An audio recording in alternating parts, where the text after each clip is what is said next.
아시는 얘기가 될 수도 있고 모르시더라도 재미없는 얘기가 될 수 있습니다. 네, 자세히 들어보시면 조금 재밌을 수 있습니다. 지금 저희가 살고 있는 대전이 여기입니다. 그리고 이건 한 100여 년 전에 저희 대전의 모습이에요. 대전, 이게 대전천이죠? 이쪽이 갑천, 이쪽이 유동천. 거의 이제 인식이 가능하시죠? 갑천, 유동천, 대전천. 한 100여 년 사이에 우리가 살고 있는 대전이라는 도시가 이렇게 바뀐 겁니다. 이 대전의 역사와 저희 성당의 역사가 함께 한다고 생각하시면 돼요.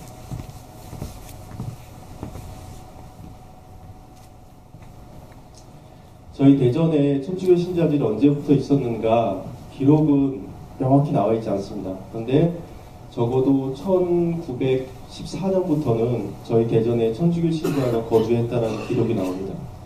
원래 이쪽 충남 지역의 천주교 신자들이 가장 먼저 시작했던, 천주교 공동체가 먼저 시작했던 곳들은 여러분 다 아시다시피 내포, 홍성 지역, 청양에도 좀 계셨고요. 이쪽 지역이었습니다. 근데 대전에는 언제부터 천주교 신자가 살기 시작했는가, 그 기록이, 최초의 기록이 이종순 신부님이 미텔 주교님에게 보낸 편지에 나옵니다. 당시 옥천 본당 2대 주임으로 계시던 이종순 신부님이 주교님께 편지를 보내는데 이제 거기 이런 내용이 되어 있습니다. 옥천에서 성탄 침례를 지내고 거기서 유기를 쉬었습니다. 읍내와 인근의 모든 교우들에게 판공성사를 열심히 받았습니다. 또 대전에서 3명의 교우가 왔는데 저는 그들에게 대종의 공소 하나를 세울 마음이 있다고 했습니다. 그러나 그들은 정씨가족이 원산으로 이사를 갔고 부부와 어린 딸이 있는 한 가족과 정거장에 일하는 노인 1명뿐이므로 아직은 공소를 설립하기 힘듭니다. 이렇게 얘기를 합니다. 그러니까 이게 대전에 천주교 신자가 있었다고 하는 증거로 가장 이른 시기에 남아있는 기록입니다. 그러니까 옥천에 신부님을 찾으러 성사를 보러 온 거죠. 자, 대전의 신자들이 어디 살았냐면은 여기 살았습니다. 여기 대충 어딘지 아시겠어요? 지금 이쪽 지역입니다. 지금 선병원 있는 곳, 일주병원, 선병원이 있는 근처, 목동, 중촌동 그 근처, 옛날 대전 홍무소에 있던 자리, 이제 아시겠죠? 여기에서 이 신자 3명이 찾아온 겁니다. 예수의 탄생을 알리는 동방목사 3사람이 베들레헴으로 찾아가듯이 3사람이 여기까지 오면서 대전에 천주교 신자가 있었다라는 최초의 기록이 남겨진 겁니다. 그래서 저는 이 얘기 되게 감동을 받습니다. 왜냐하면 여기서 여기까지, 만약에 이들이 2014년에 여기 가지 않았다라면 대전에 천주교 신자가 있는지도 몰랐을 테고 대전에 공소가 만들어지지 못했을 겁니다. 이 거리가 얼마쯤 된다고 생각하세요? 제가 재봤습니다. 당시 2013년만 하더라도 철도가 이렇게 놓여져 있던 거리이기 때문에 분명히 철도 길을 쫓아서 이쪽 오는 게 가장 빨랐을 겁니다. 다 안 끄셔도 돼요. 예, 주무시기 좋은 환경을 만들어주시면 이렇게 앞에 한 줄만 꺼주시고 다 켜주시면 됩니다. 이쪽에서 지금처럼 대전천을 건너서 대전역까지 온 다음에 저 같으면 그랬을 것 같아요. 철도길을 따라 쭉 오는 게 제일 빨랐을 겁니다. 철도길을 쭉쭉 따라와서 샘천역을 지나서 이 식장상 줄기를 넘어서 이쪽 옥천까지 가는 거, 골룡골 지나서 이쪽 길을 거리를 재보니까 한 27km 정도 됩니다. 성인 한 사람이 1시간 걷는 게 4시간, 그러니까 1시간에 4km 정도 걷습니다. 그러면 4, 7에 28, 한 4, 6, 24, 그러니까 6, 7시간 정도를 걸어온 겁니다. 그리고 이때는 겨울이었죠. 더 추웠죠. 그러니까 제가 보기에 아침에 판공성사를, 아침에 성탄성 그때 미사를 드리러 아침 미사였다라고 하면, 아침에 도착했다고 하면 이 사람들 몇 시쯤 출발했을까 이런 생각을 한번 해보세요. 저녁 일을 마치고 밥을 먹고 아마 출발해서 밤길을, 새벽길을 건너서 여기까지 왔을 거예요. 이래서 대전에 신자가 있다는 걸 알린 겁니다. 당시 이 3사람이 찾아갔던 성당은 바로 이 성당입니다. 현재 옥천군 축향리에 있는 성당인데 현재 남아있지 않고 옛날 사진만 있습니다. 이 사진도 제가 보기에는 많이 개보수를 해서 한 60년대, 70년대 아주 오래돼야 초기의 사진 모습은 같지는 않습니다. 옥천에 이제 당시에 본당이 있었던 곳은 공주하고 옥천이 있었습니다. 원래 교구상으로는 공주와 훨씬 가깝지만 이 사람들은 옥천을 찾아가게 되는 겁니다. 옥천에 처음 지어진 1906년에 지어진 옥천 성당의 모습이에요. 제가 왜 이걸 보여드리냐면 대전에 처음 만들었던 성당의 모습도 아마 이런 성당의 모습이었을 거라고 생각하시면 될 것 같아요. 이런 한옥의 성당. 이 초대 주임이신 분이십니다. 홍병철 루카 신부님이시라고. 되게 남성스럽게 생기셨죠. 되게 잘생기신 분이 같았는데 바로 이분이십니다. 사진이 조작이 좀 심합니다. 옛날 이런 사진들 보면은 오늘날의 포샵 같은 거 이렇게 그림으로 그려서 얼굴들의 윤곽을 잡고 되게 잘생기게 만들어주는 거거든요. 옛날 사진사분들 이렇게 토식기로 이렇게 작업하시는 거 여러분들 보셨겠죠? 이 모습입니다. 옛날 사제분들의 모습이 신학교 아마 모습일 텐데요. 여기 보면 홍루카라고 써있죠. 이분이십니다. 이분은 옥천에서 선종하십니다. 열병에 걸리셔서 선종하십니다. 자, 바로 여기입니다. 여기가 옛날 모습이고요. 지금 그 천주교 신자들이 살았던 곳입니다. 좀 확대해 보면 방충리라는 지명이 나오고 목동이라는 지명이 이제 처음 나오기 시작합니다. 그리고 생동이라는 곳. 교회사를 조금 공부해 오신 분들은 방충리 성당 이런 말 들으셨을 거예요. 생곡공소 이런 말 들으셨는데 바로 이 지역입니다. 근데 이 지역에서 이 천주교 신자들이 뭘 살았냐면 다 알고 계신 것처럼 주로 옹기를 많이 구웠죠. 초기의 신자들은. 보면 이 표시가 무덤처럼 표시가 있는데 이게 바로 도자기요. 옹기를 구우면서 천주교 신자들이 생활을 했던 겁니다. 지도에서 확인을 할 수 있습니다. 근데 이종순 신부님은 옥천에서 처음 부임지셨어요. 처음 부임지셨는데 처음에 부임지어서 그러신지 모르지만 옥천에서 꽤 힘든 생활을 하셨어요. 주로 신자들과의 갈등이 많았습니다. 그래서 편지를 보면 어제 공소에 돌아온 옥천 교우들이 저를 무함하는 편지를 주교님께 보낸 사실을 알았습니다. 저는 주님께서 주시는 이 십자가를 달게 받겠습니다. 이 냉담자들이 하느님의 대리자인 저를 무함하기로 한 것은 정말 원통합니다. 악마의 사주를 이해하지 못하고 하는 무함입니다. 이런 말을 씁니다. 특히 이제 여기 보면 강마테오, 강마두, 강마테오 이런 이름이 나와서 이분을 하소연하는 편지가 줄기차게 이제 주교님께 갑니다. 이런 사제분들이 보내는 편지를 보면서 살짝 고민스러웠어요. 지금 우리 신부님은 지금 편지를 보내실 텐데 뭐라고 보내실까? 교회 100주년 모임을 하는데 100년사를 만들었는데 고유수 토마스라는 친구를 불렀는데 이 친구가 회의도 안 나오고 늘 딴 얘기를 합니다. 이런 얘기를 다 갔을까 이런 생각 들고 우리 사제분들이 보내는 편지를 보면 대단히 신랄하고 아주 시시콜콜하면서도 되게 중요한 얘기들이 되게 많이 써 있습니다. 그러니까 옥천에서 되게 힘든 생활을 보내셔서 옥천 본당에 있지 못하고 비룡으로 옮겨갑니다. 이때 이제 비룡으로 옮겨가셔서 대전 공소를 만드는 작업을 하십니다.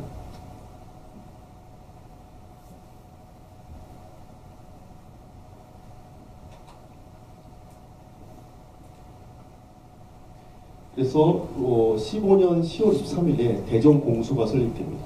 어떤 자료에 보면은 생곡공소라고 하는데 원 자료를 보면은 대전 공소라는 표현도 더 많이 나옵니다. 그래서 대전 공소가 맞지 않나 이런 생각이 듭니다.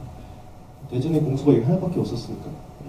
대전 공소가 만들어지고 2016년부터 18년까지 대전 공소에 출석하는 신자들의 수를 보면은 18년까지 보면 거의 100명 가까이 빠르게 움직입니다. 그냥 띄엄띄엄 신앙생활을 하던 분들이 공소가 생기면서 그 공소를 중심으로 신앙 공동체가 훨씬 더 강화되고 사람들이 많이 모이기 시작했던 걸 볼 수 있습니다. 그래서 이종순 신부님은 대전에도 본당을 세우기 위해서 왜냐면 옥천에서의 시달렸던 게 너무 강했고 힘들었고 그리고 대전이라는 도시 자체의 발전 가능성을 보고 옥천의 본당 이전을 위한 준비를 1919년에 아주 본격적으로 시작합니다. 이때 신부님이 대전 공소 부근 그지 지금 목동 그지에 약 9,200여 평의 땅을 매입을 합니다. 그리고 대전의 본당이 설립됐는데 도움을 주셨던 또 한 사람이 의외로 대구 교구에 있었던 서병조라는 분입니다. 서병조 베드로 들어보셨나요? 이 서상돈이라는 분은 들어보셨죠? 국채보상운동에 창시했던 분. 이 두 형제가 대구 갑부입니다. 대구 갑부인데 어떤 이유에서인지 모르지만 대전에 본당을 설립하기 위해서 이 서병전한 분이 대전 주변에 땅을 모으기 시작합니다. 땅을 사는데 돈을 많이 헌금을 하세요. 그래서 서병도 이름으로 약 2만여 평의 땅이 옥동 부근에 이제 구입을 하게 됩니다. 성당을 짓기 시작합니다. 이건 대전 지도인데요. 자, 그 옥천 좀 자세한 이야기지만 나중에 이 신부님이 이종수 신부님이 옥천으로 돌아가고 싶어 했어요. 그러니까 옥천에 강마두라는 사람을 신부님이 되게 힘들게 했는데 강마두가 신자들에 의해서 쫓겨나고 신자들이 이 신부님을 계속 다시 오라고 하는 청원의 편지를 많이 보냅니다. 신부님 돌아가고 싶었어요. 비룡공소에서. 근데 주교님이 허락을 일장 안 하십니다. 안 하시다가 이 부분이 약간 애매하긴 한데 아무튼 대전으로 거처를 옮기세요. 저는 그 이유가 이제 천주교 교세 확장이라든가 또 이제 대전이 빠르게 신자가 증가하면서 여기에 천주교 본당이 있는 게 선교에 도움이 되겠다라고 하는 판단이 있지 않았을까라는 생각이 듭니다. 그래서 1919년 11월 12일 드디어 19년이라는 숫자가 나오죠.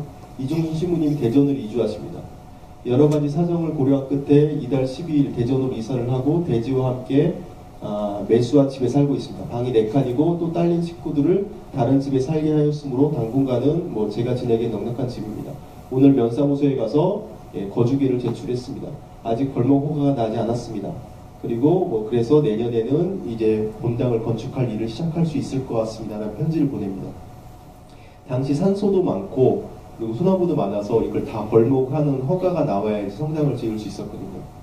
자, 이렇게 해서 1919년에 드디어 대전의 본당체가 설립이 되는 거예요. 대전 본당이 1919년에 만들어진 이유가 옥천에 있던 옥천 소속으로 있고 옥천 소속이지만 신자들과 여러 문제 때문에 비룡에 거주하고 계시던 이종순 신부님이 19년에 대전으로 완전히 이주해 오시면서 이종순 신부님을 중심으로 한 대전 본당체가 설립이 된 거죠. 한 16개의 공소, 당시로서는 관할하는 공소가 16개였고 859명의 신자, 그러니까 옥천까지는 이제 공소로 강등이 된 거죠. 옥천 공소, 청주 지역, 공주 일부 지역까지 다 포함하는 16개 공소를 대전에서 관할하고 신자는 약 859명 정도로 첫 보고에 나오고 있습니다. 조선총독부 포교소 설립 승인, 이 관보입니다. 조선총독부 관보인데요. 조선총독부 관보에 이 부분에 나옵니다. 공식적인 첫 기록입니다. 사찰 종교란에 포교소 설립 허가. 그래서 포교소 위치는 포교소 설립에 관한 건을 허가한다. 좌와 같이 허가한다는 뜻이고요. 허가일은 1월 30일. 정확히 1월 30일 날 이제 포교소가 공식적인 기록으로는 조선총독부에 도장이 딱 찍히는 거죠. 포교소명은 포교소명은 대전 천주당. 그리고 포교소 위치는 충청남도 대전군 남면 방충리 이렇게 나옵니다. 아까 방충리라는 지명 익숙하신 분 계세요? 방충리 옛 사셨던 분들은 나오실 텐데 방충리 성당 이렇게 부르기도 했습니다. 가끔 문제에 보면. 당시 조선총독부에 이제 성당 설립하려면 밑에 이제 대지 인증 다 붙이고 도면을 붙이게 되어 있는데 이 도면을 간략하게 신부님이 그리신 거예요. 그리셨는데 보시면 이게 1번 천주당, 2번 사무소, 3번 숙소. 아까 보면 이게 숙소가 4칸이라고 되어 있죠. 신부님이 다른 사람과 함께 있다 그 사람 다른 데 살게 하고 제가 사제관으로 쓰고 있는 집이 4칸이라고 했죠. 제 생각은 이게 원래 있던 집이고 신부님이 이 집 옆에다가 천주당 성당을 짓고 옆에 사무소를 짓기 위해서 이렇게 계획을 세우셨던 것 같아요. 이걸 중심으로. 자, 이 흔적이 어떻게 남아있나 한번 찾아보시죠. 이게 여러분 목동성당 잘 아시죠? 목동성당이 지금 이겁니다. 저희 아이가 이 유치원을 다니고 있는데 그래서 잘합니다. 매일 갑니다. 이 아래층이 유치원이고 2층이 이제 성당으로 쓰여 있고요. 이쪽이 프란치스코 수도의 그 수도원 수사님들이 계신 곳이고 이제 교육관인가요? 이쪽이 또 하얀 옛날에 목동성당으로 쓰였던 건물입니다. 지금은 거룩한 말씀의 수녀회 성당으로 쓰이고 이 건물. 보시면 이 자리가 이게 지금 목동성당 자리가 요 천주당 자리입니다. 그리고 이쪽이 신부님이 계시던 사제관 쪽, 여기가 사무소, 여기입니다. 왜 제가 이거를 확정짓냐면 보시면 28년 지도에 보면 방충이 되어 있습니다. 방충이 되어 있고 요 부분과 비슷하게 건물 3개가 나와 있죠. 이거 따로 사도를 낸 겁니다. 도로를 내서 이 신부님이 여기 처음 이종수 신부님이 이쪽에 오셨고 여기에 설립계획 승인대로 천주당 본당을 세웠고 이쪽이 사무소로 쓰고 나중에 27년에 지금 거룩한 말씀의 수녀의 성당이 바로 있습니다. 십자가 보이시죠? 요 모습, 이 원형, 그러니까 성당 그 서류를 제출하신 대로 초기에 성당이 지어진 거예요. 그러니까 지금 이 자리가 목동 성당 현재 쓰고 있는 자리가 최초의 대전 본당인 거예요. 본당 자리가 여기. 근데 아쉽게도 사진이나 흔적은 남아있지 않아요. 위치만 알 수 있습니다. 저희가.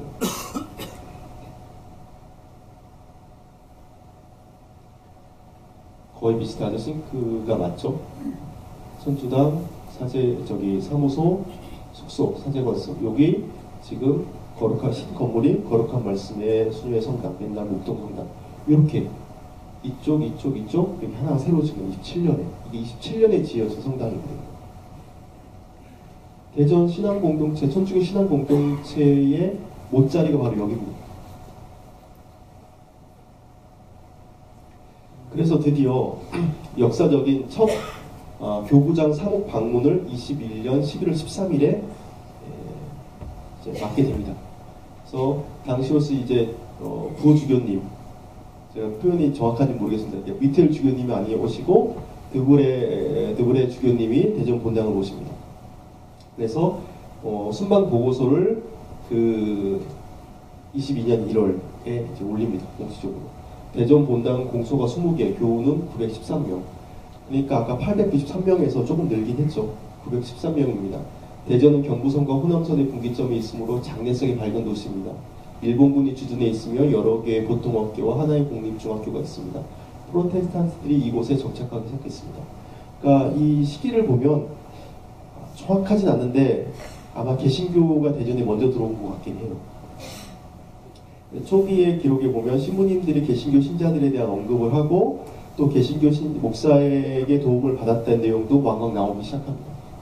4년 전부터 그곳에 한국인 신부가 이종수 신부님을 얘기하시는 거죠. 집과 성당을 잇따라 지으셨습니다. 불행히도 단지 100여여 명의 교우들만이 본당 주변에 목에 살려 있고 나머지 교우들은 꽤 멀리 떨어진 다른 군내에 흩어져 있으므로 신부를 1년에 두 번밖에 못 만납니다. 그들의 교리 지식이 부족합니다. 이런 편지를 보냅니다. 자, 그래서 생각을 해봤습니다. 드브레 주교님이 어떻게 오셨나? 드브레 주교님이 청주에서 오셨다는 길을 있군요. 아마 철도를 타서 오셨을 겁니다. 이종수 스님이 거기까지 가서 지금도 그렇게 하는지 모르겠지만 모시고 옵니다. 모시고 오시고 대전역에 내려서 이쪽까지 갑니다. 이게 아까 몇 년도 지도였죠? 이 대전역입니다. 대전역이고 이쪽이 중앙로, 이게 목적교. 그리고 요 길 기억하세요? 대전에 오시는 모든 나중에 프란체스코 수사님도 오시는데 다 대전역에 내려오셔서 이 길을 거쳐서 이쪽까지 옵니다. 자, 이게 1931년 가장 이른 시기에 찍힌 대전의 항공사진인데요. 이게 대전역이고요. 이쪽이 삼성동, 중동, 정동, 삼성도 이쪽이네요. 정동, 이쪽이 중앙동인가요? 이쪽이 인동 가는, 이게 인효로입니다. 인효로. 이쪽이 삼성동 가는 길. 옛날에 이쪽이 사카이마치라고 불렸고요. 이쪽이 본정, 오늘은 본정통 많이 쓰죠. 혼마치라고 불렸던 곳이고 이쪽 길이 가수마치입니다. 가수마치도. 춘일점 중앙로입니다. 여기서 대전역에 내리시면 광장 되게 넓었죠. 쭉 걸어오십니다. 걸어오셔서 목적교를 지나서 이쪽 보시면 목적교의 대우당 약국 옆에 샛길 하나 있죠. 샛길 하나 이렇게 사선으로 끄 길이 있습니다. 여기 운전하시는 분 되게 힘드시죠? 나왔다 갈 때 이게 어디 신호를 타야 되는지, 그러니까 길을 타야 되는지 모르는 헷갈리는 길. 이거 기억하실 거예요. 이쪽 길을 쭉 와보면 이쪽 길을 건너서 저 목동 중촌동 사거리 쪽 가서 이제 목동으로 가게 되는 거죠. 그래서 잡아봤습니다. 이쪽 길입니다. 이렇게. 이 길이 아직도 그대로 남아 있습니다. 잠깐 농담 삼아 지금 그 충남에서 천주교 유적 가지고 유네스코 세계문화유산 등재를 하고 있는데 잘해서 대전 같은 교구니까 대전까지 들어가면 대전에서는 드불의 주교의 길이라고 해서 이쪽 길을 한번 해보셔서 어떤 길을 갔을까 그런 생각을 해보는데요. 드불의 주교님이 보셨던 대전역의 모습입니다. 1919년에 지어진 대전역의 모습. 드불의 주교님이 좌측 가장 번화한 곳에 눈을 돌리셨을 때 혼마치, 대전 혼마치의 모습입니다. 무슨 어디 마카오의 뒷골목 같지 않으세요? 이쪽이 삼성동 가는 길, 가스마치 도로, 다 대전입니다. 그리고 여기가 중앙로. 이쪽 길을 걸어오셨을 겁니다. 그 맨 끝에 여기 약간 끊어지는 부분이 목적교입니다. 목적교. 옛날 목적교의 모습입니다. 왜 다들 목적교인데 왜 콘크리트냐 이렇게 얘기하시는 분이신데 첫 다리입니다. 목적교 옛날 다리. 진짜 나무 다리죠. 1916년에 큰 홍수가 한 번 있었어요. 대전에. 지금도 많은 기록에 그 16년에 홍수 기록이 나오는데 홍수가 나자 이 목적교가 떨어져 나갈까봐 동네 사람들이 다 일본인, 한국인 다 나와서 몸에다 동아줄을 메고 교각을 붙들어서 이 다리가 못 내려내게 막았대요. 그 얘기를 듣고 조선총독이 감옥해서 콘크리트로 지어줄 거라 그래가지고 이 콘크리트 다리가 지어진 겁니다. 총독에 대한 사랑의 마음을 담아서 하트 표시로 이렇게 디테일을 살렸습니다. 나중에 충남도청이 만들어지면서 콘크리트 다리 완전히 바뀌게 됩니다. 그리고 아까 드불의 주교님의 대전의 학교를 얘기했죠. 이게 뭐냐면 원동국민학교 자리입니다. 대전 최초의 국민학교, 원동국민학교 자리가 원래 일본인 심상소학교였어요. 일본인이 다니는 학교로 나중에 해방이 돼서 원동국민학교 바뀌었고 그 전에는 심상초등학교, 일본인이 다니는 학교였고요. 또 하나의 나머지 다른 한 학교, 이게 바로 지금 삼성초등학교, 삼성국민학교 자리가 대전공립보통학교였죠. 제1공립보통학교였다가 나중에 신흥동 쪽에 신흥초등학교가 생기면서 제2공립보통학교가 생깁니다. 이게 한국인들을 위한 최초의 학교였어요. 드불의 주교님은 이걸 보신 거예요. 군부대. 옛날에 여기 지금 삼익 아파트 아시죠? 세이백화점 뒤쪽에 가면은 문화동 그쪽에 군부대 있었던 자리 아시죠? 일본인 군부대 자리가 이 모습입니다. 일본 헌병이 서 있는 모습. 이 군부대를 주교님이 언급하신 겁니다. 그리고 또 하나 학교는 이건 나중에 지어진 거지만 이 중학교 하나를 얘기하셨죠? 기억나시는 분들 계신가 모르겠네요. 대전중학교. 한국전쟁 때 없어집니다. 이 대전중학교 자리는 이거는 30년대에 다시 증축이 된 거라 그 후에 보시지만 이 대전중학교를 언급하신 겁니다. 이제 옆에 순시대 보신 것처럼 이제 이종수 선배님의 그 또 솔직한 편지가 또 올라가는 겁니다. 대전 본당 교우들 중에 교만하고 방자한 자들이 많아서 본인의 마음을 상하게 하고 때로는 반항을 합니다. 그래서 또 이제 본당을 떠나실 마음을 갖고 계신 거예요. 숙고한 끝에 본당에 항상 머물러 있지 않고 옥천이나 비룡으로 또 가겠습니다라고 또 편지를 보내세요. 그리고 때가 있으면 왔다 갔다 하겠다. 그리고 주교님께 어떤 편지를 보낼지 모르겠다. 저를 반대하는 절대 믿지 마십시오. 정말 교회 내에 박해입니다라고 또 본인의 억울한 심정을 또 편지를 보냅니다. 정말 그 신분이 많이 힘드시게 했던 것 같아요. 신분이 정말 잘못하셨는지 신자가 힘들게 했는지 기록은 신부님밖에 안 남기셔서 일단은 신부님 편은 되지만 그래서 신자들도 이걸 많이 남겨야 되는 생각입니다. 자, 똑같이 22년도 되면은 이종수 신부님은 본당을 설립한 직후부터 계속 편지를 보내시는데 설립 직후부터 대전 본당을 또 옮기고 싶어 하셨어요. 그래서 연말 보고서에 보면 본당 관할 교우들은 착하고 열심이다. 근데 이제 교리를 배운 사람이 잘 배운 사람이 많다. 하지만 그렇지 않은 교우도 많다. 희망이 보이는 공소도 없다. 또 심지어 교우 중에 고리대검을 하는 사람이 있다. 경문답, 문답도 두려워하지 않는다. 심히 통탄할 일이다. 교우들이 아주 무식해서 교리를 통해 신앙 복귀가 쉽지 않다. 이런 얘기를 씁니다. 근데 이거를 어떻게 들으실지 모르지만 당시 대전에 모였던 초기 신자들의 모습을 생각하시면 돼요. 제가 시간이 많이 없어서 다른 기록들 다 많이 갖고 오지 못했는데 이종수 신부님 기록 중에 이 기록이 제일 눈에 띄었어요.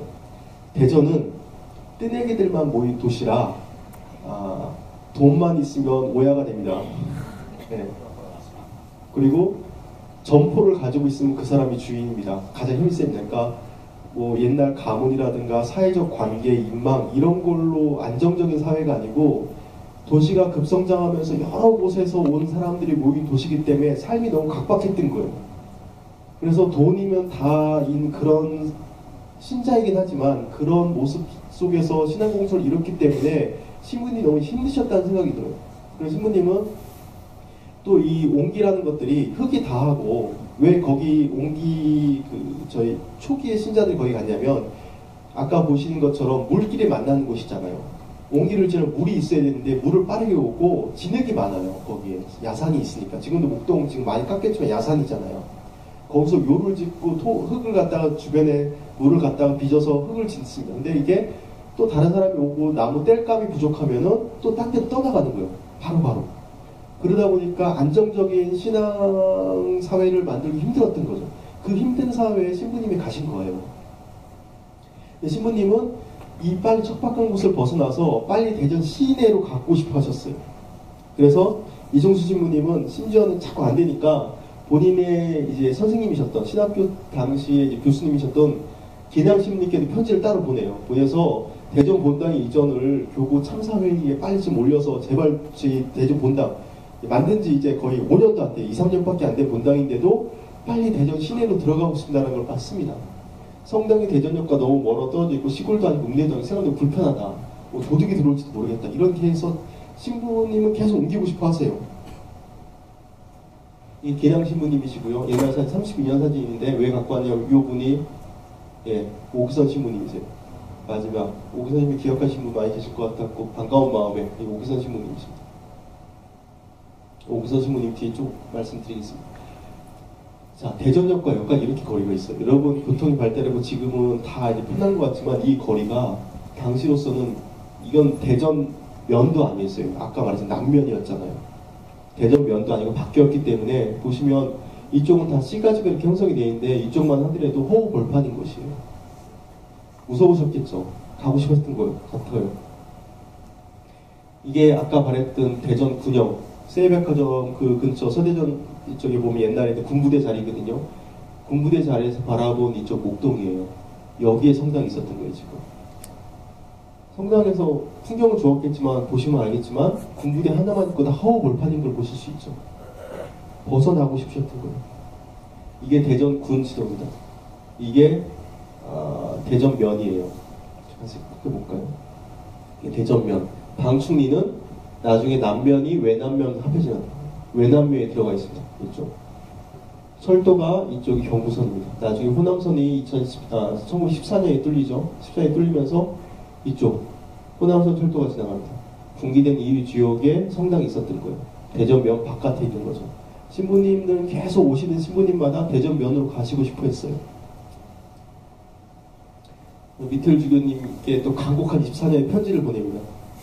저를 다른 지방으로 보내요. 제 영혼을 구해주시고 모든 악으로부터 구하여 제 일을 잘되게 해주시고 또 미틀 주교님께 24년의 편지를 보내요. 근데 미틀 주교님은 끝까지 허가를 하지 않습니다. 그러니까 2011년, 12년부터 한 4년? 3, 4년 가까이 끊임없이 저를 좀 보내주시고 아니면 저를 보내주시지 않으면 본당을 제발 대전 시내로 옮기게 해주시라고 편지를 보냄에도 불구하고 미틀 주교님은 허락을 안 하세요.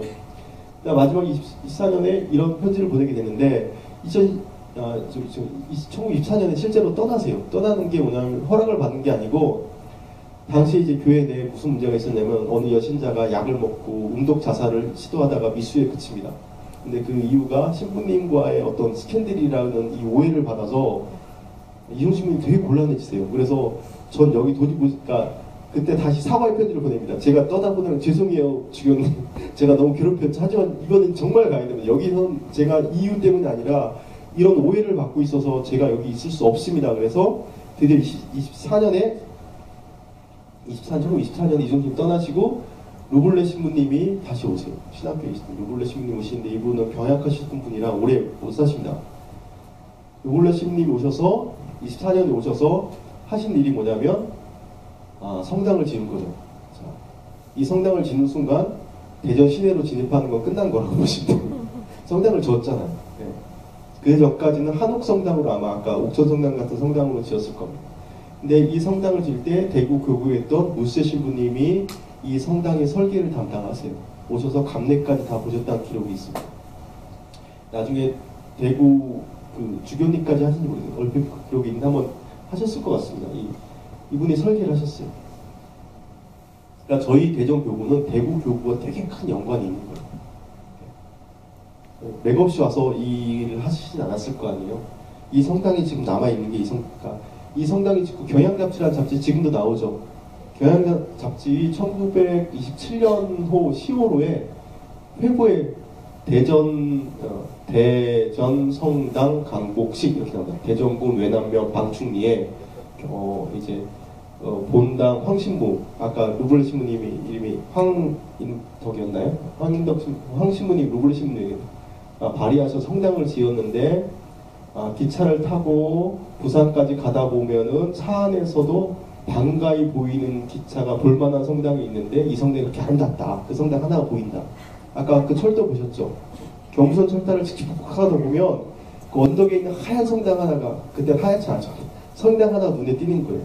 그래서 그 얘기를 1927년 경향잡지에 요 관련된 기사가 나와 있습니다. 지금 이 성당입니다. 아까 벽돌 성당인데 다 가보셨죠? 예, 아름다운 성당입니다. 대전에서 가장 오래된 성당이고 대전 본당의 역사를 가장 오래된 모습을 보존하고 있는 성당이에요. 왜 그 아까 보였던 벽돌 건물이 아니고 시멘트 몰타를 칠했냐면 한국전쟁 때 이쪽에 신부님들이 많이 순교하시거든요. 이쪽이 그 일본군 헌병대가 있었던 자리에 미군이 진주를 합니다.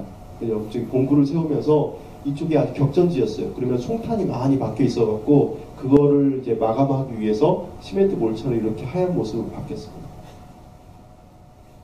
네, 이런 모습이었습니다. 지금 이렇게 되어 있습니다. 원형 아까 모습 거의 잘 남아있는 거 보실 수 있죠? 그리고 27년에 이건 저희가 지금 백년사 편찬하시는 같은 팀들끼리 공유하고 있는 자료이긴 한데 많은 자료는 27년에 처음 본당 회장이 그 선임됐다는 기록이 나왔는데 이 호기화 회장님 이전에도 회장님이 계셨다라는 얘기 있어서 그거 저희가 지금 확인 작업이 있고 아니면 확인이 되면 저희 본당 백년사에는 그런 정확한 정정된 자료가 나올 텐데요. 이분이 지금 호씨들 계신가요? 희성이긴 한데 우리나라에 아마 이게 전주호 씨랑 신평호 씨 두 분이 계신데 신평호 씨인 것 같아요. 저희가 아직 확인은 못 해봤는데 전해보면 될 것 같아요. 지금 프란치스코 작은 형제 한국 광고장으로 계신 그 호명환 신부님이 이쪽 집안 출신이세요. 예, 신평호 씨, 신평호 씨. 지금도 목동에 호씨들 많이 살고 있습니다. 이 집안에서 대단히 성직자들이 많이 나옵니다. 사진들도 많이 나오고 수녀님도 많이 나오십니다. 이분은 황해도 출신이세요. 황해도에서 공주로 왔다가 공주 여자를 만나서 결혼하셨다가 이쪽으로 옮겨오십니다. 네.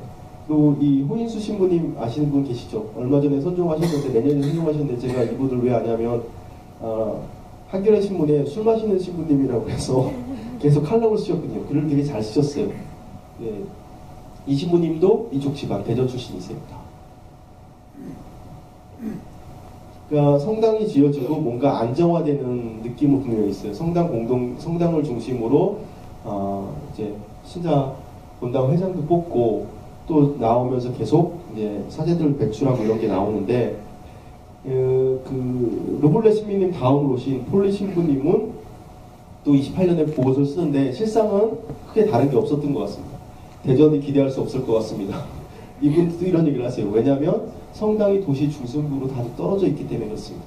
계속 이 신부님들은 신자들이 조금 이제 너무 거칠고 뜨내기들 신자가 중심이다 보니까 안정된 직장을 갖고 있고 오랫동안 정주하는 사람들이 있는 대전 면으로 가고 싶었던 희망이 되게 강하셨던 것 같아요. 천한 직업에 종사하고 있고 그래도 힘들다. 루블레 신부님이 그래서 많이 힘드셨다. 뭐 이런 얘기가 좀 나옵니다. 더 재미있는 건 이 신부님. 29년 연말 보고서에 폴리 신부님이 이제 지치셨는데 이렇게 씁니다. 주교님, 말씀 없는 국민은 행복한 국민이란 말이 있듯이 우리 선교사들은 말씀 없는 본당이 행복한 본당이라고 할 수 있을 것입니다. 그렇게 생각한다면 이 작은 대전 본당은 적어도 지난 한 해는 행복한 본당이었다고 할 수 있을 것 같습니다. 아무 말썽이 없었던 반면 보고할 것도 없습니다. 힘들었던 모습이 역력히 느껴지는 편지들인 거죠. 네. 워낙 사건 사고도 많고 그 신부님과 신자들 간의 갈등도 심하고 이러다 보니까 그 한 해 29년에는 아무 일도 없었고 너무 행복했다.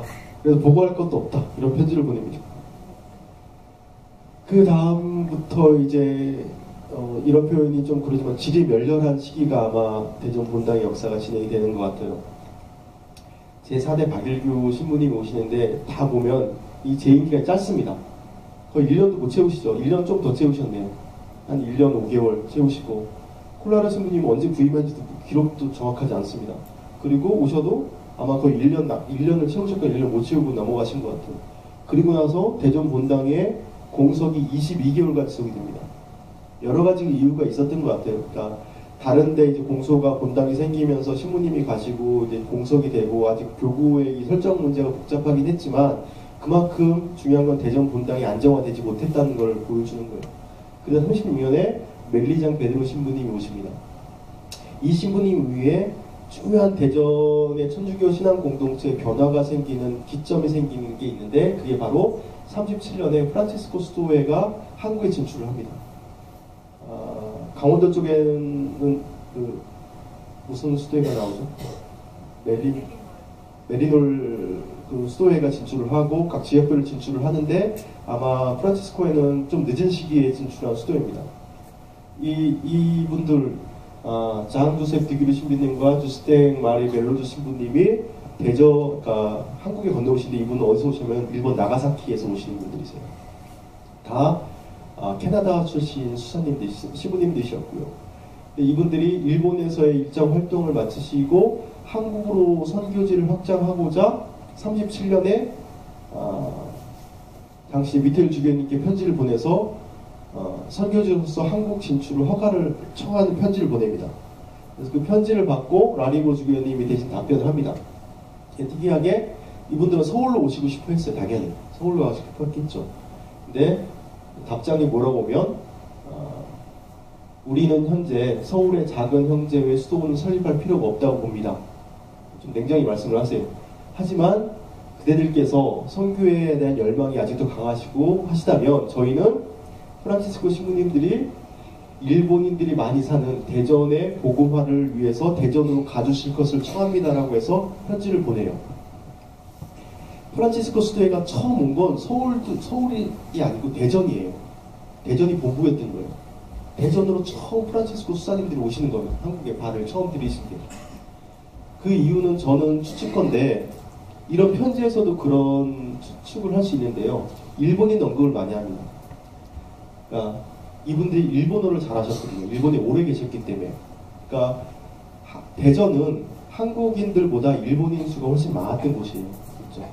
그래서 그 전까지만 하더라도 일본인 선교에 대한 가톨릭 교회에서는 신경을 거의 못 쓰고 있었는데 대전이라는 도시는 일본인들이 그렇게 많은 도시니까 이분들이 오셔서 일본어도 능통하시고 일본 문화도 익숙하시니까 대전의 선교 사업을 일본인들까지 확장시켜줬으면 좋겠다라고 하는 교구 차원에서의 어떤 그 배려 내지는 그 선교적인 그 깊은 뜻이 있지 않았을까 이런 생각을 합니다. 그 편지에도 그런 게 나오잖아요.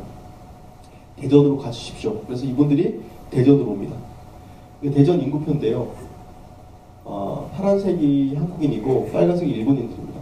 보시면 26년까지 일본인이 훨씬 많았죠. 대전은 일본인이 훨씬 많았던 도시예요. 놀랍게도. 초기에 보세요. 일본인이 거의 뭐 3배 가까이 많았던 때도 있습니다. 3.1운동 일어나는 19년을 보세요. 일본이 3배 많습니다.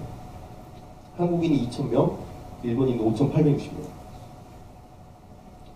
일본이 훨씬 많았듯이 왜 갑자기 이때 이 조선인 한국인 수가 늘어나냐면 한국인들이 갑자기 애를 많이 낳은 게 아니고 행정구역 개편으로 해서 저쪽에 산내, 외단면 이쪽 지역 조선인들이 많이 살았던 지역들이 다시 대전면 그리고 나중에 31년 대전읍 이렇게 경기가 커지면서 행정구역 개편 때문에 주변의 조선인들이 그 대전에 카운트되는 수가 많았던 거지 원래 대전 면을 중심으로 한 이쪽 대전 원도심 이 지역은 거의 일본인들이 수가 훨씬 많았던 거예요. 그래서 이분들이 집을 짓습니다. 집을 세를 얻습니다. 처음 37년에 이런 편지 보니까 그러니까 대전으로 가겠다고 생각을 하신 거죠. 가셔서 장조셉 신부님이 이쪽 관구장이었던 이 르블랑 신부님께 보낸 편지를 보면 대전에서 돌아와 몇 명의 젊은 신자들과 함께 집을 찾은 끝에 우리는 벽돌로 된 2층 집 하나를 발견. 이 집이에요. 나중에 개척자의 집이라는 이름을 붙입니다. 집주인은 한 달에 30엔을 요구했지만 25엔까지 깎았습니다. 계약서엔 30엔으로 기록되었습니다. 다운 계약서를 계약하신 거예요. 네. 다운 계약서를 계약하셔서 이 집을 얻으신 다음에 주소는 씁니다. 춘일정 3.5 319번지입니다.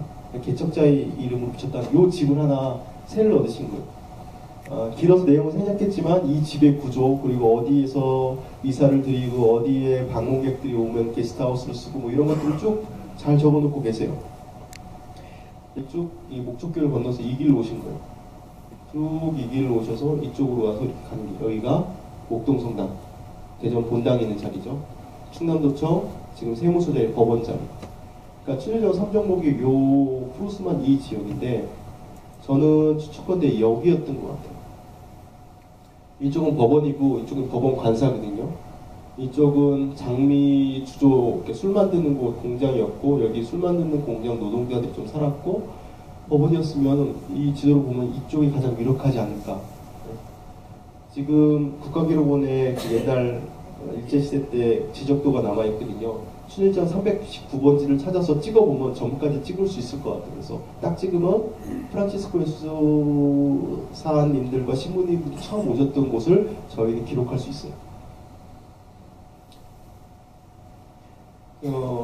주스탱 신부님은 여러 편지 쓰는데 이런 거 있어요. 내가 대전에 도착한 지 얼마 후 멜리장 신부님은 우리 수도원 북서 쪽에 위치해 있는 그의 사제관으로 우리를 초대했습니다. 사제관으로 가기 위해서는 교도소 쪽으로 펼쳐져 있는 넓은 논밭을 지나야 했습니다. 그쪽 지역엔 유일한 길이었습니다.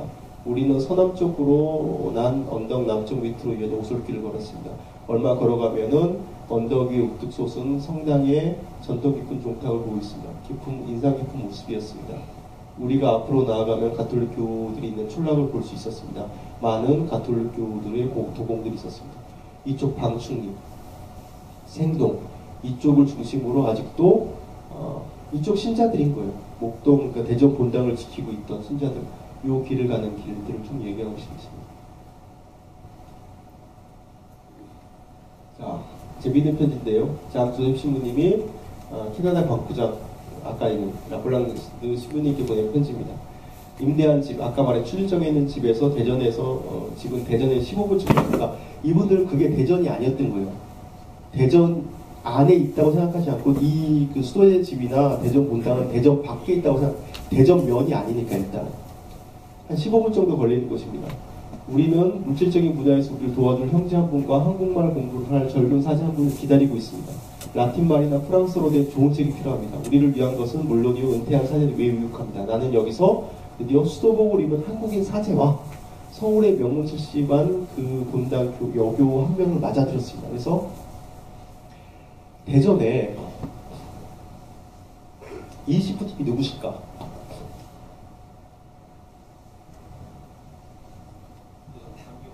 예, 오기선 신부님이세요.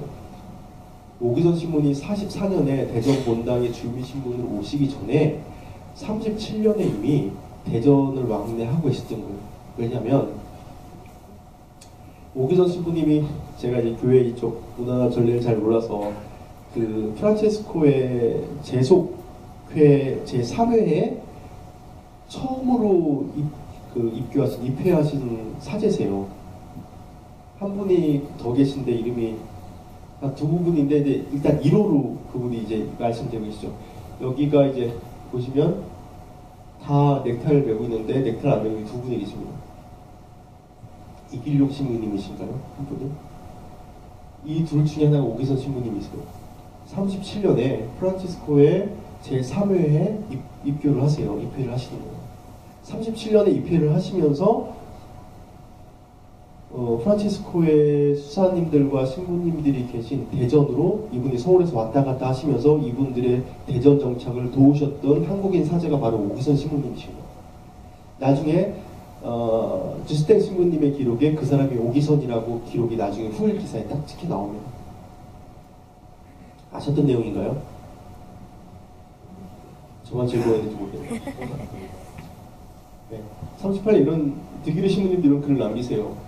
예. 오요셉 신부님, 오기선 신부님 이 드디어 입교를 했다, 입회를 했다. 사진 이거는 39년 사진인데요. 39년 사진은 또렷이 이거 누가 봐도 오기선 신부님이시죠. 예. 이 당찬 모습 여기 딱 찍혀 나오시잖아요. 이건 39년인데 여기 오기선 신부님, 이게 노기남 주교님, 나중에 주교님 계십니다.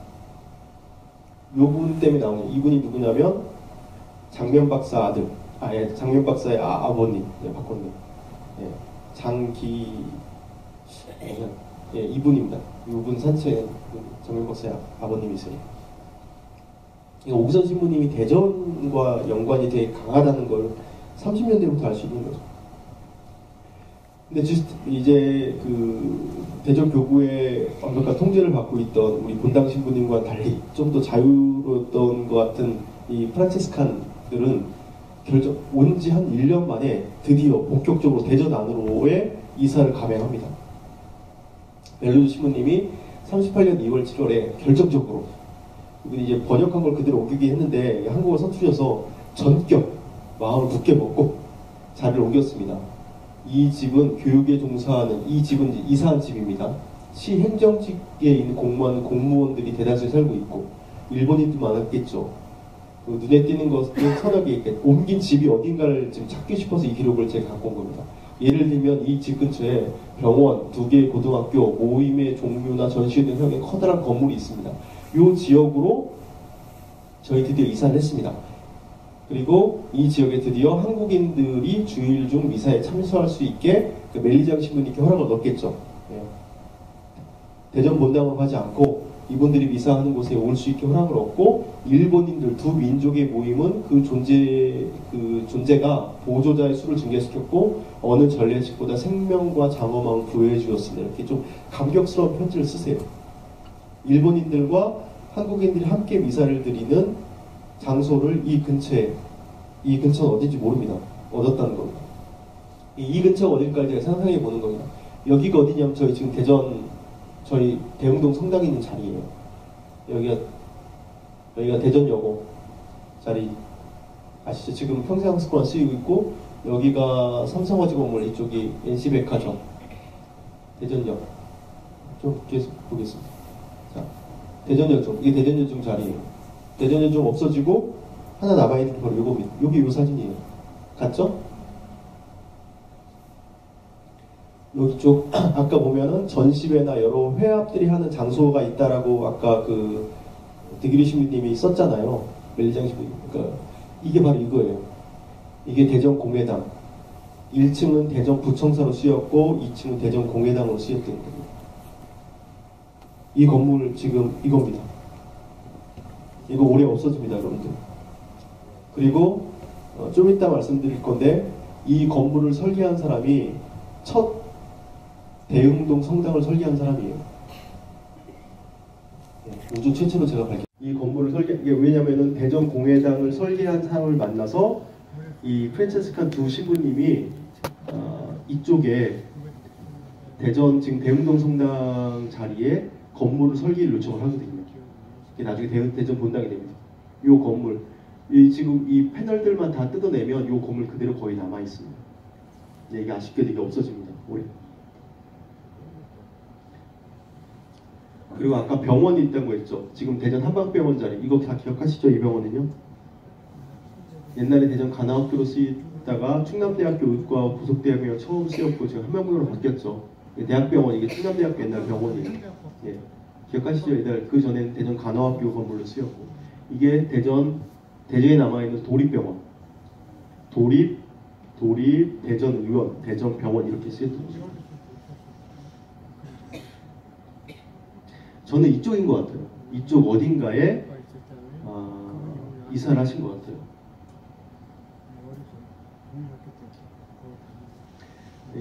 이제부터 대흥동 성당 얘기가 나오죠. 대흥동으로 넘겨오기 시작합니다. 이제 이분들이 오셔서 뭘 하시냐면 유치원을 설립하고 싶어 하셨어요. 선교를 위해서 가장 필요한 게 교육 사업이라고 생각하셨고, 이 프란체스칸들이 유치원을 설립하기 위해서 부지를 물색을 합니다. 그 부지가 지금 현재 우리가 있는 대웅동 성당 부지였던 거예요.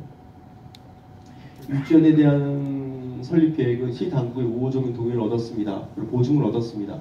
근데 적당한 지역을 어떤 자리, 어떤 부지를 찾는가 일이 큰 문제입니다. 왜냐하면은 4살에 6살 되는 작은 어린이 대상으로 하는 거기 때문에 통학하기 수월한 거리를 찾아야 됩니다. 그런데 제가 살고 있는 거주지, 아까 말했던 그 함께 미사를 드렸던 그 거주지에서 멀지 않은 곳에 아주 훌륭한 땅을 발견했습니다. 그 땅 안쪽에는 대전의 교장과 아까 그 사진 보시면 이쪽 지금 이화수 있는 데 있죠. 거기가 대전 여중 기숙사 자리였어요. 예, 기숙사 자리였고 그 학교 교장 사택도 거기 그쳐 있었습니다. 그러니까 그 교장과 그 가족이 살고 있는 건물이 있습니다. 이 길은 나중에 난 거예요. 뒷길은. 아마 이 길은 개신교 신자들이 예배를 위해 공회당으로 사용되었던 것 같습니다. 이 집을 이 사시는 거예요. 이 집 터에 지금 대웅동 성당이 만들어지는 겁니다. 이 땅과 그 집의 주인들은 대전시를 위한 철도병원의 원장인 구마가이 박사의 집입니다. 그 땅이었습니다. 이 땅의 소유는 구마가이 박사라는 사람의 땅의 소유자이고, 그 소유자의 땅에 개신교 신자들이 예배를 드렸던 공공장소로 쓰였던 집 한 채가 있는데, 그 집 한 채가 이 교장의 가족들이 살고 있는 건물이었다는 거예요. 이 교장이 개신교 신자였던 거죠. 이게 한 212평 정도 되는 걸 6,000엔 주고 샀다라고 들이 나옵니다. 그래서 주택매물 신부님이 샀고 나중에 근처 땅 200평을 구입합니다. 이게 어디 땅이 김갑순 땅입니다. 김갑순한테 샀다. 이게 나옵니다. 나중에 근데 이거 서류를 지금도 그러시겠지만 신부님들이 행정률 잘 모르셔서 계약서를 잘못 써갖고 200달러를 날려버립니다. 그래서 되게 통화한테 200달러를 날려버렸습니다. 그렇게 슬픈 편지를 쓰세요. 나중에 개발되는 것 때문에 이게 다 없어집니다. 그렇게 해서 그 200평과 아까 그 평을 해서 총 6,000엔을 따라서 이 지금 대웅동 성당 지역을 땅을 사는 거예요. 어디냐면 바로 여기입니다. 크게 볼까요? 여기 유치원이라고 되어 있죠. 나중에 길이 나는 겁니다. 이쪽 길이 원래 길이 있었고, 이게 대전 여중 기숙사 같이 연결되어 있었고, 여기에 구마가이 박사의 땅에 살았던 그 교장 반사 개신교 신자들이 예배를 드렸던 곳. 지금 이게 대웅동 성당 부지인 거예요. 여기에 사서 유치원을 짓습니다. 이쪽이 대전공회당 아시죠? 이쪽이 성심당 지금 서 있는 자리가 되겠네요. 이쪽이 성심당 자리 되겠네요. 이게 39원에 프란치스코의 대전 유치원에 설립된 최초의 선입니다. 이 건물을 대전공회당을 설계한 건축가가 이 건물을 설계를 합니다. 신부님 의뢰를 받아서. 이 건물이 최초의 대웅동 성당 건물입니다. 한국전쟁 때 없어집니다. 그래서 보시면 되게 이색적이죠. 이게 주스탱 신부님이세요. 주스탱 신부님이시고 일본인들이 많죠. 일본인들 애기들은 다 이쁩니다. 이렇게. 그래서 개원하고 나서 그 야외 소풍하고 찍은 사진이신 것 같아요.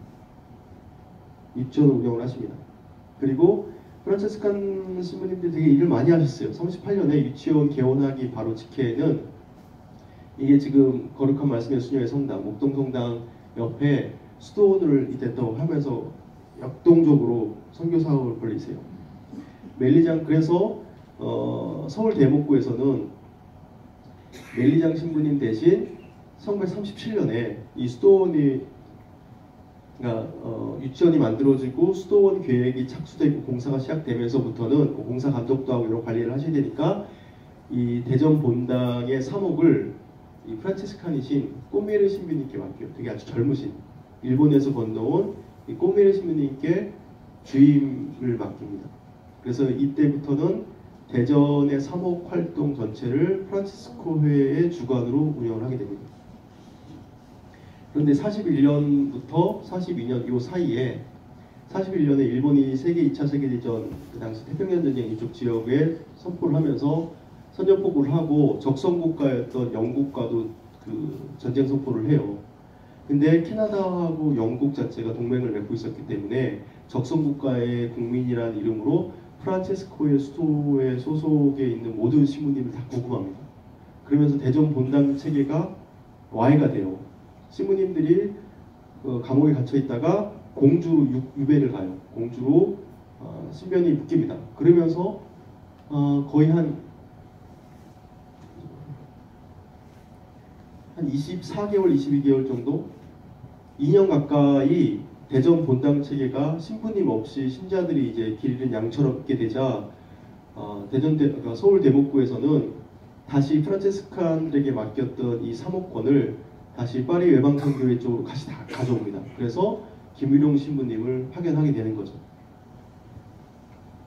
김일용 신부님이 가신 다음에 44년에 오기선 신부님이 드디어 오시는 겁니다.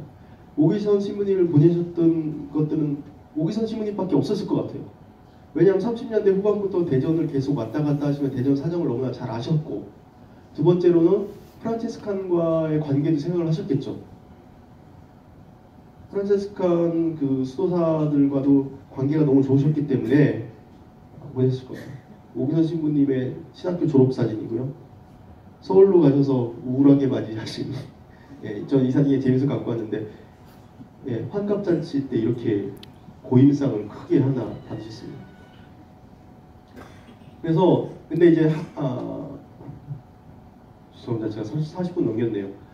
끝내겠습니다. 곧 끝내겠습니다. 45년 해방이 되자 잡혀있던 프란체스코의 수사님들과 신부님들이 다시 대전 본당으로 오신 거예요. 그러니까 대전 본당에 주임 신부님이 두 분 계시게 된 거죠.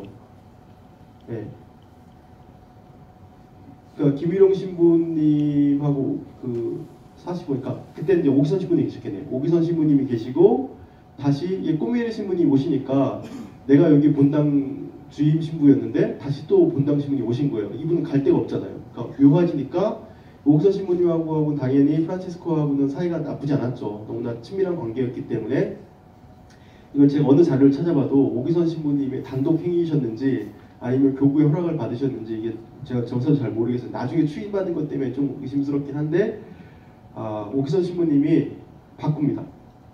유치원 자리는 당시 한국전 그러니까 세계 2차 세계대전 당시에 프란체스칸들이 다 잡혀가면서 그 병원을 적십자 건물로 쓰기 시작해요. 유치원도 다 문을 닫습니다. 그리고 일본이 돌아간 뒤에 그 건물이 비어있자 오기선 신부님이 본당을 옮깁니다. 오기선 신부님이 유치원으로 내려오면서 대전 본당을 이쪽으로 삼으신 거예요. 그리고 그 프란체스칸에 있던 꼬미엘 신부님이 다시 그 목동에 있는 성당을 주임 신부님 맡으시고 그러면서 대전에 두 개의 본당 체계가 생긴 겁니다. 원래 대전 본당을 빨리 이쪽으로 갖고 오는 거죠. 그러니까 법통이라고 할까요? 이게 그렇게 이어지는 겁니다. 프란체스칸들이 비어있던 시간들 그 이후에 대전 교구에서 다시 목동성당을 사목권을 가져가고 나중에 다시 돌아오면서 관계의 문제 때문에 본당을 대전으로 옮기시는 거죠. 옮기셔서 45년 10월에 노기남 당시 주교님과 사진을 찍은 거예요. 첫 사진입니다. 그 이후부터는 해방과 당시에 대전 구구에 여러 가지 제도적인 변화가 많이 생깁니다. 48년에 독립표교지로 충남이 선언이 되면서 서울 대목구, 그러니까 서울 교구를 사는 그러니까 서울 대목구에서 충남 지역이 떨어져 나오는 거예요. 그러면서 은퇴하셨던 라리보 주교님이 독립표교지의 관리자로 임명이 되셨습니다. 그래서 대전으로 다시 오시게 되는 거죠. 그러니까 독립표교지가 되면서 제 생각은 다시 교구 차원에서 이게 대전 교구가 되는 거잖아요. 그러면 대전 교구로서 처리해야 될 행정적인 것들부터 시작해서 많은 것들이 시설들이 필요해지면서 땅을 막 넓혀가기 시작하는데 이때 오기선 신부님이 어디 땅을 찜을 찍으시냐면 이게 지금 어디냐면 그 대전 신사 자리 성모여고 자리 성모여고 자리에 가서 미 군정청의 고문이셨어요. 오기선 신부님이 프랑스어도 잘하셨지만 그래서 퀘벡에서 오신 그 프란체스칸이셨거든요. 퀘벡은 프랑스어를 쓰잖아요. 그러니까 언어가 좀 편했기 때문에 더 좋으셨던 것 같아요. 영어도 잘하셨어요. 그래서 그 미 군정청의 고문을 맡으시면서 하지 중장이랑 단판을 져서 이 신사 적산이잖아요. 이 적산 토지를 불화를 받으셨어요. 천주교 신자, 천주교 대전 그러니까 불화를 받으셨어요. 이게 참 엄청나게 큰 부지예요, 여러분들. 이 오기선 시인이 큰 일을 하신 거예요. 이 부지를 다 받으신 거예요. 신사터를. 이 미 군정이 물러나기 직전이었어요. 직전에 건물 대지를 다 임차를 계약합니다. 근데 이제 대종교에서 이제 요새 유명한 겐세이라고 하나요? 와서 여 신사 자리를 다 신사 자리 대신 천주교 가지 않고 단군 사당을 한 게 민족정기에 맞다 그래서 대전교에서 이 땅을 먹으려고 합니다. 그래서 50년 한국전쟁 직전에 이범석 총리가 내려와 대전 방문을 와서 이거 다시 대전교로 돌리도 이런 거예요. 천주교한테 내놓으라고 했어요. 그러다가 안 내놨죠. 버티다가 이제 한국전쟁이 일어난 거죠. 한국전쟁이 일어나서 흐지부지 되고 51년에 오기선 신부님이 부산 내려가서도 이 땅에 대한 소송 문제를 끝까지 물고 늘어져서 드디어 54년에 한국전쟁이 끝나고 종전되고 대법원에서 이 대지 전체를 천주교 걸로 다 확정을 받으세요. 지난한 싸움 끝에 이걸 다 받으십니다. 박수 치신 분들 계시네. 그리고 한국전쟁이 일어납니다. 한국전쟁이. 재밌는 사진이죠. 한국전쟁 당시 한국전쟁까지만 하더라도 이 대전역이 남아 있었어요. 신기한 사진이죠. 이 사진이 폭격되고 없어집니다. 한국전쟁이 일어나면서 대전이 거의 폭격만이 다 없어져요. 사진자 실감 안 나세요? 보시면 하얗죠? 이 땅이 다 폭격으로 없어진 거예요. 대전역은 이제 형체도 없어졌습니다. 남아있는 게 이게 바로 지금 옆에 있는 대전부청사, 아까 공회당 건물, 삼성화재 건물 있잖아요. 이 건물인 거예요. 여기 충남도청, 요게 다비치 안경원. 싹 다 없어져. 저희 대웅동 성당 어디 있습니까? 요 자리예요. 대웅동 성당 이게 대전 부청사라고 했죠? 대웅동 성당 요 자리. 이게 지금 대전 여중 강당이랑 공간 남아 있죠. 요게 대웅동 성당 자리입니다. 뭐가 있나요? 없어. 다 없어지고 나서 52년에 다시 오기선 신부님이 성당을 짓습니다. 이게 대웅동 성당의 두 번째 성당의 모습이에요. 오기선 신부님, 라리보 주교님. 낙성식 및 첫 영성체 견진성사. 여기 보면 그 당시까지만 하더라도 대웅동 성당의 이름을 쓰지 않고 대전 천주교회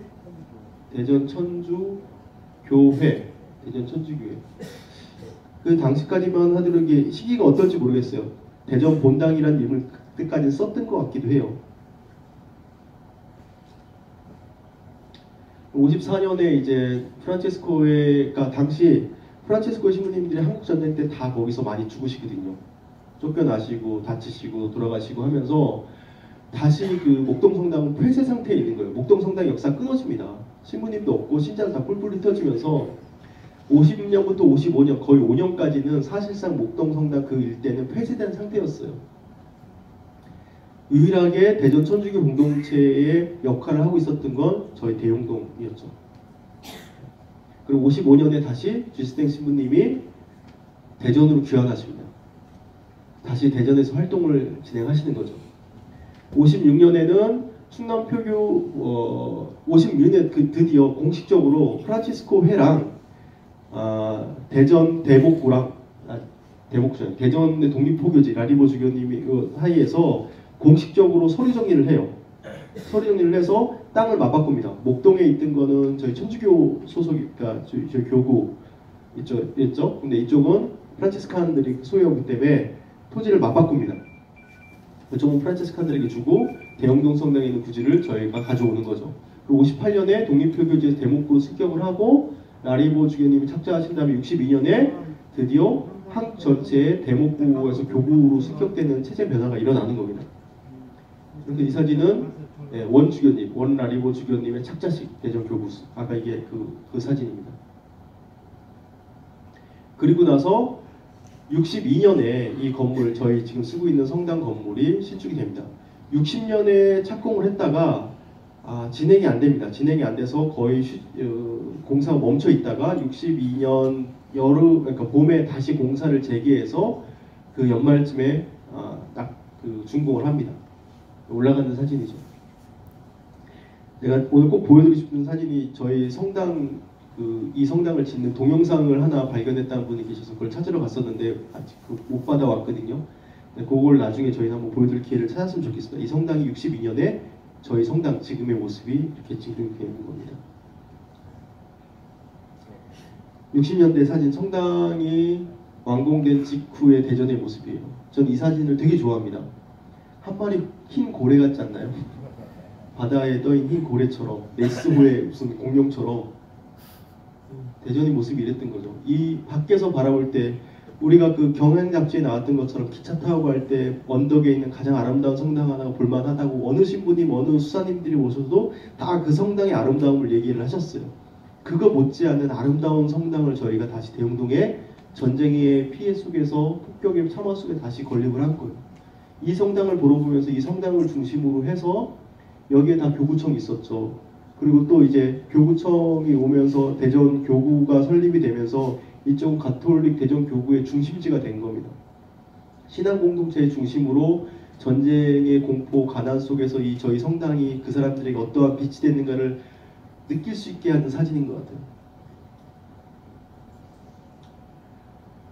이 주스탱 마리 벨로주 신부님의 회고에 이런 게 있습니다. 33년에 돌아가신 미텔 주교님은 사람들이 많은 중심지에서 멀리 떨어져 있는 사제들에게 다음과 같은 말로 권고했다. 여러분은 주민들과 결코 떨어져 있지 않을 것입니다. 어느 날 여러분의 교회는 그 도시의 중심이 될 것입니다. 이 말을 이해하기 위해서는 미텔 주교님처럼 밖의 시대를 살아봐야 할 필요가 있을 것 같다. 이런 말을 했어요. 이 의미가 되게 깊어요. 그러니까 오시는 모든 신부님마다 목동을 벗어나서 대전으로 들어오고 싶었던 거예요. 대흥동, 그때는 대흥동을 모르셨겠지만 이쪽으로 오셨던 거예요. 근데 미텔 주교님과 서울에 있는 주교님들은 한 번도 허락을 하지 않으세요. 허락하지 않으면서 그게 이제 이종수 신부님은 돈이 없었으니까 저희 땅이 올라가는데 저희가 땅을 알아보니까 시대로 맞바꾸면 저희가 어느 땅을 살 수 있고 계속 얘기를 하세요. 근데 돈이 문제가 아니었던 거죠. 너희는 신자들과 떨어져 있지 말아라. 거칠고 못났고 못 배웠던 간에 이 양떼들은 다 거기 있지 않냐. 그러니까 내려오지 말라고 하셨던 것 같아요. 그래서 허락을 안 하셨다는 생각이 들어요, 저는. 그리고 언젠가는 신자가 있는 곳들이 그 교회가 중심이, 그 도시의 중심이 될 거라고 미테일 주교님이 예언을 하신 거죠. 그 예언이 성취됐는지 잘 모르겠지만 적어도 중촌동이라는 이름을 얻었잖아요. 가운데 중심이 됐습니다.